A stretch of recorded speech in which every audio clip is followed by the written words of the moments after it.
ओम गम गणपतये नमः। श्री जगदम्बाई दुर्गा दिव्यै नमः। मैं आपको श्रीमद् देवी भागवत से माँ भगवती के मध्यम चरित्र को विस्तृत रूप में सुना रही हूँ। 5 भाग सुना चुकी हूँ। 5वें भाग में ताम्र जो है माँ भगवती से महिषासुर का संदेश सुनाता है और अब आगे माँ भगवती क्या जवाब देती हैं वो सुनिए। ताम्र का भाग कर लौट आना, महिषासुर का मंत्रियों के साथ परामर्श करना और वास्कल तथा दुर्मुख को भेजना, देवी के द्वारा वास्कल और दुर्मुख का वध, यह शीर्षक है अध्याय का। व्यास जी कहते हैं, ताम्र की उपयुक्त बात सुनकर भगवती का मुखमंडल मुस्कान से भर गया। मेघ की भांति गंभीर वाणी में वे उससे कहने लगीं। देवी ने कहा, ताम्र, तेरा मूर्ख स्वामी महिषासुर अब मृत को गले लगाना चाहता है। उस अज्ञानी के ऊपर कामदेव के बाण असर कर गए हैं। तू जा और उससे कह दे कि जैसी तेरी जन्मदाता भैंस है जो घास फूस खाकर तगड़ी बनी रहती है, उसकी लंबी पूंछ है, बड़ा सा पेट है और सिर पर सिंह सुशोभित है, मैं वैसी नहीं हूँ। ब्रह्मा विष्णु महेश इंद्र वरुण कुबेर एवं अग्नि तक को भी मैं पति बनाना नहीं चाहती। इन सब प्रधान देवताओं को छोड़कर किस गुण की विशेषता से मैं पशु को स्वामी बनाने का निंदनीय काम करूंगी। मैं पति को वर्ण करने वाली स्त्री नहीं हूँ। मेरे शक्तिशाली पतिदेव विराजमान हैं। वे सबके कर्ता, साक्षी, अकर्ता और निष्प्रिय हैं। निर्गुण निर्मम अनंत निरालम निराशय सर्वज्ञ सर्वगामी पूर्ण साक्षी पूर्णाशय एवं कल्याण स्वरूप उनका शिव विग्रह है। वे सर्वत्र विराजमान हैं। क्षमा और शांति के वे साकार विग्रह हैं। सब कुछ देखने और समझने की शक्ति उन्हें सुलभ है। ऐसे सुयोग्यतम पति को छोड़कर मूर्ख महिषासुर की सेवा करने के लिए मैं कैसे तैयार हो सकती हूँ। तू संभल कर युद्ध कर, अभी तुझे यमराज की सवारी के लिए नियुक्त कर देती हूँ, अथवा तेरी पीठ पर पानी लाद कर जनता को जल पहुँचाने की व्यवस्था करूँगी। अरे नीच, यदि तुझे प्राणों का लोभ है तो संपूर्ण दानवों के साथ शीघ्र ही पाताल भाग जा, अन्यथा संग्राम में तू मुझसे नहीं बच सकता। दोनों एक समान हो तभी उनका संयोग संसार में सुखदायी हो सकता है, अन्यथा ज्ञान से यदि विषमता में संबंध की कल्पना कर ली जाए तो दुख ही उठाने पड़ते हैं। तेरी बुद्धि पर पत्थर पड़ गए हैं, इसी से तो तू कहता है, भामिनी तुम मेरे महाराज की उपासना करो। कहाँ मैं और कहाँ सिंह वाला महिषासुर। ऐसे 2 व्यक्तियों में कैसा संबंध हो।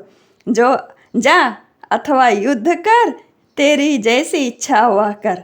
मैं तुझे सब परिवार मृत्यु के मुख में झोंक दूंगी।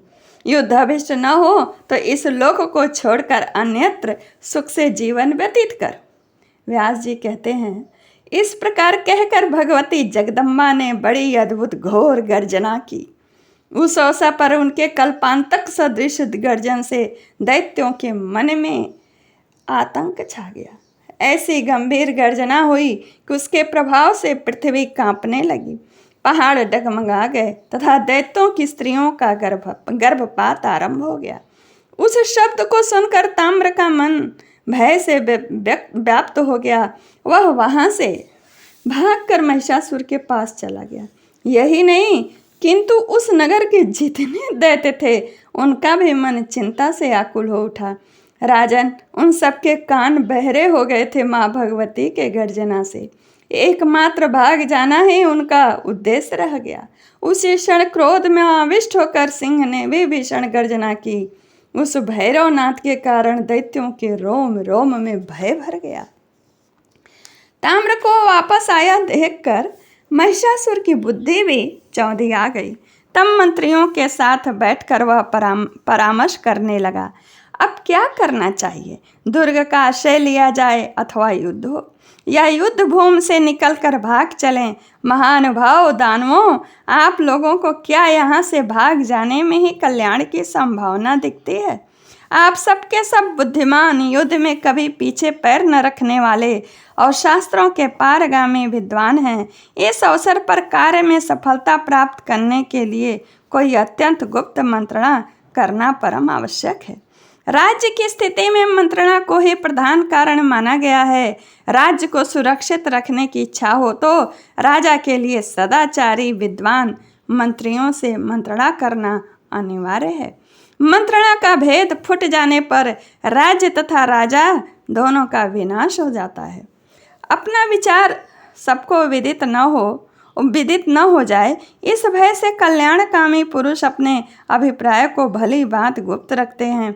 इसलिए इस समय मंत्रिमंडल देश और काल के अनुसार अपना हेतु युक्त हितकारक मत प्रकट करें। नीतिपूर्वक विचार करके ही मत व्यक्त करना चाहिए। यहाँ जो यह देव निर्मित स्त्री आई है, इसमें अपार पराक्रम है। अकेले ही निराधार इसके यहाँ आने का क्या कारण है, इस पर सभी विचार करें। यह युवती स्त्री युद्ध के लिए बार बार आह्वान कर रही है, बार बार बुला रही है। इससे बढ़कर और क्या आश्चर्य होगा। युद्ध छिड़ जाने पर विजयशी मिलेगी अथवा नहीं, त्रिलोकी में यह कौन जान सकता है।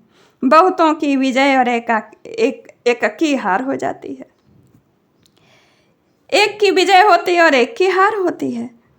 यह भी निश्चित बात है, क्योंकि युद्ध में जय और पराजय की बात यह भी निश्चित बात नहीं है, क्योंकि युद्ध में जय और पराजय की बात सदा दैव के अधीन समझनी चाहिए।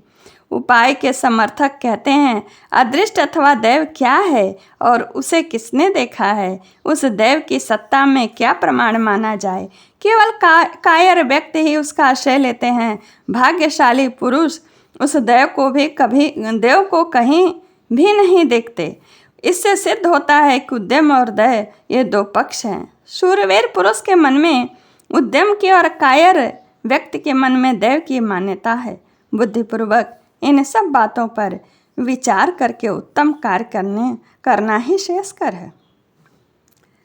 व्यास जी कहते हैं, अपने स्वामी महिषासुर के सार गर्भित वचन सुनकर महान यशस्वी बिडालाक्ष हाथ जोड़कर कहने लगा, राजन, विशाल नेत्रों वाली इस स्त्री के विषय में फिर से यत्नपूर्वक जानकारी प्राप्त कर लेनी चाहिए। यह किस उद्देश्य और कहाँ से यहाँ आई है, किसके साथ इसका पाणी ग्रहण हुआ है। स्त्री के हाथ से आपका निधन निश्चित है। देवता इस विषय को भली बात जानते हैं। जान पड़ता है उन्होंने ही अपने सामूहिक तेज से उत्पन्न करके इस कमल नयनी को यहाँ भेजा है। वे सबके सब युद्ध देखने की अभिलाषा से छिपकर संप्रति आकाश में वर्तमान है। उन्हें भी युद्ध की कम लालसा नहीं है। समय आने पर वे सभी से स्त्री के सहायक बन जाएंगे। विष्णु प्रभृति वे प्रधान देवता समरभूमि में इस कामनी को अग्रसर बनाकर हमारा वध करेंगे। साथ ही वह स्त्री आपको मार डालेगी। राजन, मेरी समझ से उन देवताओं का यही मनोरथ है। भविष्य में होने वाले परिणाम की भली भांति जानकारी मेरे लिए सुलभ नहीं है। प्रभु, आप इस समय युद्ध न करें। बस अब इससे अधिक मैं कुछ नहीं कह सकता। कार्य की प्रधानता मानकर हम निरंतर आपके लिए मर मिटने को तैयार हैं। आपके साथ आनंद का अवसर भी तो हमें मिलता ही है। हम आपके अनुचर हैं, यही हमारा धर्म है। राजन, हमारा विचारणीय विषय यह है कि जो सर्वथा सहाय होते हुए भी यह स्त्री हम लोगों के साथ युद्ध करने के प्रस्ताव पर अडिग है। हम बलाभिमानी वीरों के पास इतने सैनिक हैं, फिर भी इसकी यह कुछ भी परवाह नहीं करती। दुर्मुख बोला, राजन, मैं जानता हूँ आज युद्ध में हमारी विजय अवश्य होगी। पीछे पैर रखना सर्वथा अवांछनीय है। ऐसा करने से हमारी कीर्ति में कलंक लगता है।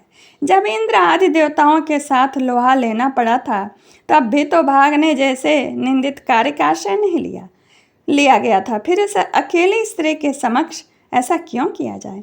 इसलिए युद्ध करना ही परम आवश्यक है। युद्ध में विजय अथवा मरण ये दो ही तो होते हैं। जो होनी है उसका टालना असंभव है टलना। फिर जानकार पुरुष क्यों चिंता करे। संग्राम में काम आने पर यश मिलता है और जीवित रहने पर सुख की प्राप्ति होती है। ये दोनों ही फल मन के अनुकूल हैं। यह मानकर अब युद्ध करने के लिए तत्पर हो जाना चाहिए। भाग जाने पर जगत में निंदा होगी। आयु समाप्त हो जाने पर मरना तो निश्चित ही है। इसलिए जीने और मरने के विषय में व्यर्थ चिंता नहीं करनी चाहिए। व्यास जी कहते हैं, वास्कल बातचीत करने में बड़ा कुशल था। उसने दुर्मुख की बात सुनने के पश्चात फिर से हाथ जोड़कर नम्रतापूर्वक महिषासुर से वचन कहा। वास्कल बोला, राजन, यह कार्य कायर व्यक्तियों के लिए ही अप्रिय है। आपको इस कार्य के विषय में कुछ भी चिंता नहीं करनी चाहिए। मैं अकेले ही चंचल नेत्रों वाली चंडी को मार डालूंगा। नृपवर मन में उत्साह रखिए राजन, मैं निर्भीक होकर अद्भुत युद्ध करूंगा। नरेश्वर, मेरे प्रयास से वह चंडिका यमराज के घर अवश्य पहुंच जाएगी। मैं इंद्र, वरुण, कुबेर, सूर्य, चंद्रमा, यमराज, अग्नि, वायु, विष्णु और शंकर से भी नहीं डरता। फिर अभिमान में चूर रहने वाली यह अकेली स्त्री मेरा क्या कर सकती है? मेरे चमकीले बाणों से उसके प्राण पखेरु उड़ जाएंगे। आज आप मेरी भुजाओं का बल देखें, फिर सुखपूर्वक विहार कीजिएगा। इसके साथ युद्ध करने के लिए आपको स्वयं संग्राम में नहीं जाना चाहिए। व्यास जी कहते हैं, इस प्रकार अभिमान में प्रमत्त रहने वाला वास्कल महिषासुर के प्रति अपना अभिप्राय व्यक्त कर गया। तत्पश्चात दुर्धर उस राक्षस राज को प्रणाम करके कहने लगा। दुर्धर ने कहा, महाराज, देवताओं द्वारा रची हुई उस देवी को मैं परास्त कर दूंगा। 18 भुजा धारण करके वह सुंदरी अवश्य ही किसी कारणवश यहाँ आई है। राजन, देवताओं की बनाई हुई यह माया है। आपको भयभीत करने के लिए इसका यहाँ आगमन हुआ है। यह केवल डराने के लिए ही है। यूँ जानकर आप अपने मन का मोह त्याग दीजिए भूपाल। यह राजनीति है। अब मंत्रियों के संबंध में कुछ बातें कहता हूँ, सुनिए। कितने ही मंत्री सात्विक और राजस प्रकृति के होते हैं। इनके अतिरिक्त कुछ तामस भी होते हैं। दानेश्वर, यूँ जगत में मंत्रियों के 3 भेद माने जाते हैं। सात्विक मंत्री अपनी संपूर्ण शक्ति लगाकर स्वामी का कार्य संपन्न करते हैं। उनके मन में स्वामी के कार्य से किंचन मात्र भी विरोध नहीं रहता। वे धार्मिक और मंत्र शास्त्र के पारगामी विद्वान होते हैं। एकाग्र होकर अपने कर्तव्य में लगे रहते हैं। राजस मंत्रियों के मन में सदा वे भेदभाव बना रहता है। समय पाकर वे अपना कार्य साध लेते हैं। स्वामी का कार्य भले ही बिगड़ जाए, इसकी उन्हें परवाह नहीं रहती। किसी समय तो शत्रुओं के प्रलोभन में पड़कर वे विरोधी पक्ष में भी मिल जाते हैं। घर पर रहते हुए भी अपने स्वामी में जो त्रुटि है, उसका भेद शत्रु के सामने प्रकट कर देना उनका स्वभाव बन जाता है। उनके कार्य में सदा भेद रहता है। म्यान में छिपी हुई तलवार की भांति वे घातक होते हैं। युद्ध का अवसर आने पर स्वामी के मन में आतंक फैला देना उनका स्वभाव हो जाता है। राजन, उन मंत्रियों पर कभी विश्वास नहीं करना चाहिए। विश्वस्त हो जाने पर काम बिगड़ जाने की संभावना रहती है। मंत्र हानि तो सदा ही होती है। दुराचारी मंत्रियों पर विश्वास कर लिया जाए तो लोभ के वशीभूत होकर वे क्या नहीं कर सकते। तामस प्रकृति वाले मंत्रियों का तो और भी नीच स्वभाव होता है। वे मूर्ख सदा पाप में ही तो लगे रहते हैं।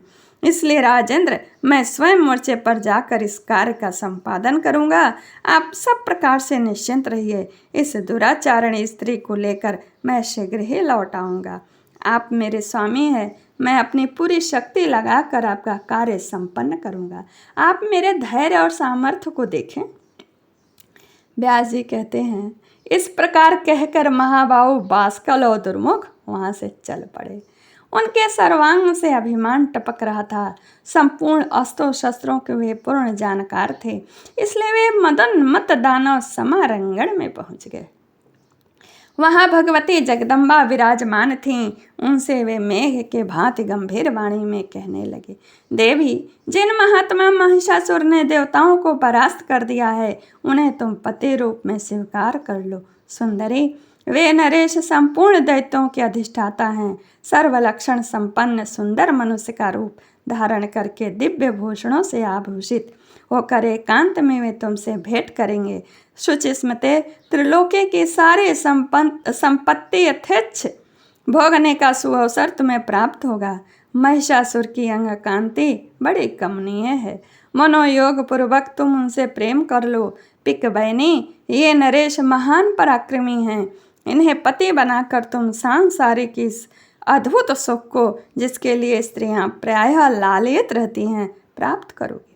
श्रीदेवी ने कहा, अरे धूर्तों, तुम क्या यह समझ रहे हो कि मैं काम की चंगुल में फंसी हुई यह कोई अत्यंत अशिक्षित अबला है? मैं महान मूर्ख महिषासुर की सेवा कैसे करूं? संभ्रांत कुल की स्त्रियां जो कुल, शील और गुण में समानता रखती हैं, वैसे पुरुष की ही उपासना करती हैं, बल्कि रूप, चातुरी, बुद्धि, शील और क्षमा आदि में उसे और भी बढ़ चढ़कर होना चाहिए। यह महिषासुर तो पशु का शरीर धारण किए रहता है। पशुओं में भी इसकी जाति अधम मानी जाती है। फिर कौन देवरूपिणी ऐसी स्त्री होगी जो काम के वशीभूत होकर इस पशु को पति बनाना चाहेगी? तुम अभी अपने स्वामी के पास चले जाओ। अरे वास्कल और दुर्मुख, तुम तुरंत अपने स्वामी महिषासुर के पास, जिसके सिर पर बड़े बड़े सींग हैं तथा जो हाथी की भांति धूल धूसरित पड़ा रहता है, जाओ और मेरे ये वचन उससे कह दो, तू पाताल में चला जा अथवा आकर मेरे साथ युद्ध कर। युद्ध होने पर देवराज इंद्र निर्भय हो सकते हैं, यह ध्रुव सत्य है। मैं तुझे मार कर ही जाऊंगी, बिना मारे नहीं जा सकती। प्रचंड मूर्ख, मेरी इस बात पर विचार करके जैसी इच्छा हो वैसा कर। 4 पैरों वाले जानवर मेरे समक्ष विजयी हुए बिना कहीं भी भाग में, चाहे वह पृथ्वी का कोई भी भाग हो, पर्वत की गुफा अथवा आकाश ही क्यों न हो, तुझे स्थान मिलना असंभव है। व्यास जी कहते हैं, भगवती के यों कहने पर वास्कल और दुर्मुख दोनों दैत्य क्रोध से तमतमा उठे। उनकी आंखें नाचने लगी। वे दोनों वीर हाथ में धनुष और बाण लेकर युद्ध करने के लिए तैयार हो गए। भगवती जगदम्बा गंभीर गर्जना करके निर्भीकता पूर्वक विराजमान थी। कुरु वंश को सुशोभित करने वाले राजन, ये जन्मेजय को कह रहे हैं व्यास जी, कुरु वंश को सुशोभित करने वाले राजन, वे दानव पूरी शक्ति लगाकर देवी के ऊपर बाण बरसाने लगे। भगवती को देवताओं का कार्य सिद्ध करना था। वे सुमधुर गर्जन करके दानवों के प्रति प्रचुर बाण वर्षा करने को तैयार हो गई। उन दोनों दैत्यों में वास्कल बड़ा चंचल था। वह तुरंत समारंगण में भगवती के सामने आ गया। अभी दुर्मुख दर्शक बनकर देवी की ओर दृष्टि लगाए हुए खड़ा था। फिर तो वास्कल और देवी में अत्यंत भयंकर युद्ध आरंभ हो गया। बाण, तलवार और परिघ के आघातों से भीरुजनों के मन में ही भय उत्पन्न होता है। उन भगवती जगदम्बा को क्या डर था? युद्ध में अपना उत्कर्ष दिखाने वाले उस दैत्य को देखकर उन्हें क्रोध आया। तेज धार वाले भयानक 5 बाणों को धनुष पर चढ़ाकर उन्होंने उसे कान तक खींचा और उन्हें वास्कल पर चला दिया। दैत्यवर वास्कल के पास भी वैसे ही तीखे तीर थे। उन तीरों से उसने देवी के बाण काट गिराए। साथ ही उसने 7 बाणों से भगवती सिंहवाहिनी के ऊपर चोट की। देवी ने भी अत्यंत तीखे पीत वर्ण वाले 10 बाणों से उस नीच दानव पर आघात किया। साथ ही दानव के बाण अपने सहायकों से काट दिए। वे बार बार अट्टहास करने लगीं। भगवती के पास एक अर्धचंद्र नामक बाण था, उससे उन्होंने वास्कल के धनुष को छिन्न भिन्न कर दिया। तब वह दैत्य हाथ में गदा लेकर मारने के लिए देवी पर टूट पड़ा। यह देखकर चंडिका ने अपने गदा प्रहार से उसे धराशायी बना दिया। वास्कल बड़ा पराक्रमी था। 2 घड़ी तक जमीन पर उसकी शैया बनी रही और वह फिर उठा और भगवती चंडी पर गदा चलाने लगा। उस दैत्य को सामने आते देखकर देवी क्रोध से उबल उठी। त्रिशूल से उसके छाती में भीषण प्रहार किया। चोट लगते ही वास्कल जमीन पर गिर पड़ा। उसके प्राण पखेरु उड़ गए। उस दुराचारी दानव के गिरते ही उसकी सेना नष्ट भ्रष्ट हो गई। आकाश में स्थित देवताओं को अपार हर्ष हुआ। भगवती जगदम्बा की वे जय जयकार करने लगे। बोलिए माँ भगवती की जय। वास्कल के मर जाने पर अत्यंत शक्तिशाली दुर्मुख समारंगण में देवी के सामने उपस्थित हुआ। क्रोध से उसकी आंखें लाल हो गई थीं। उस समय श्रीमान दुर्मुख कवच पहनकर रथ पर बैठा था। उसके हाथों में धनुष और बाण थे। अरे अबले, ठहरो ठहरो, यूं बार बार उसके मुंह से आवाज निकल रही थी। उसे आगे बढ़ते देखकर भगवती ने शंख ध्वनि की। उस दानव का क्रोध बढ़ाती हुई वे अपना धनुष टंकारने लगीं। तब दुर्मुख भी बाण चढ़ाने को उद्यत हो गया। उसके तीखे एवं शीघ्रगामी बाण विषधर सर्प के समान भयंकर थे।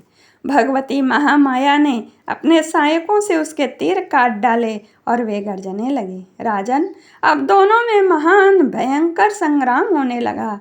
बाण, शक्ति, गदा, मुसल और तोमर आदि अस्त्र शस्त्रों से वे परस्पर प्रहार करने लगे।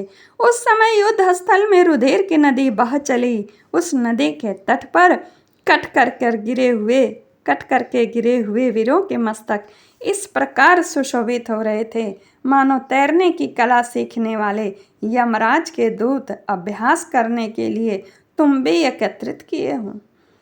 उस अवसर पर वहां की भूमि बड़ी भयंकर हो गई थी, क्योंकि सर्वत्र कटी हुई लाशें बिछी थीं। उन्हें खाने वाले शिंगाल आदि क्रूर जानवरों का समूह जुटा था। सियार, कुत्ते, कौवे, काक, अयोमुख नामक पक्षी, गिद्ध और बाज उन दुष्ट दानवों के मृत शरीर को नोच नोच कर खा रहे थे। मृतकों के संसर्ग से अत्यंत दुर्गंधित हवा चलने लगी। वहां से जो भी हवा बह रही थी खूब दुर्गंधित थी। मांस भक्षी जानवर बड़े जोरों से चिल्ला चिल्ला कर भयानक आवाज कर रहे थे। तब दुरात्मा दुर्मुख क्रोध से तिलमिला उठा। काल ने उसकी विवेक शक्ति नष्ट कर दी थी। अपनी सुंदर भुजा उठाकर अभिमान के साथ वह देवी से कहने लगा, चंडी, तुम्हारे सभी अंग बड़े सुकोमल हैं। सुंदरी, तुम अब भी मान जाओ और मद्यपान करके मस्त रहने वाले दानेश्वर महिषासुर की सेवा करना स्वीकार कर लो, अन्यथा आज ही मैं तुम्हें काल का कलेवा बना दूंगा। देवी बोली, तेरी मौत सिर पर नाच रही है और तू काल से मोहित है, अतः जी भर करके अनाप शनाप बक ही ले। अब तो मैं अभी अभी तुझे यमराज के घर वैसे ही भेजने वाली हूँ जैसे इस बास्कल को भेज दिया। मूर्ख, देख नहीं रहा है तू? और मुझे अबला कह रहा है? अभी बास्कल को मारी हूँ तेरे सामने। जा अथवा रह, तुझे मरना ही अभिष्ट हो तो मैं पहले तेरे प्राण हर कर मूढ़ बुद्धि महिषासुर को मारने की व्यवस्था करूंगी। दुर्मुख मरने के लिए उद्युत होकर आया था। भगवती चंडिका की बात सुनकर उसने अब उन पर बाणों की भयंकर वर्षा आरंभ कर दी। देवी ने अपने बाणों से दुर्मुख के बाण काट दिए, साथ ही उस दानों पर इस प्रकार बड़े जोर से प्रहार किया मानो इंद्र वृत्तासुर पर वज्र फेंक रहे हों। अब भगवती चंडिका और दुर्मुख दोनों में परस्पर घमासान लड़ाई होने लगी। देखकर कातरों का कलेजा दहल उठा था और शूरवीर उत्साहित हो रहे थे। देवी ने बड़ी शीघ्रता के साथ दुर्मुख के धनुष को काट दिया। उनके वैसे ही 5 बाणों से दानों का उत्तम रथ भी छिन्न भिन्न हो गया। रथ टूट जाने पर महाभाव दुर्मुख दुर्धर्ष गदा हाथ में लेकर पैदल ही भगवती की ओर दौड़ा तथा पूरी शक्ति लगाकर सिंह के मस्तक पर उसने गदा से चोट पहुंचाई। महाबली सिंह प्रहार से व्यथित होने पर भी अपने स्थान से विचलित नहीं हुआ।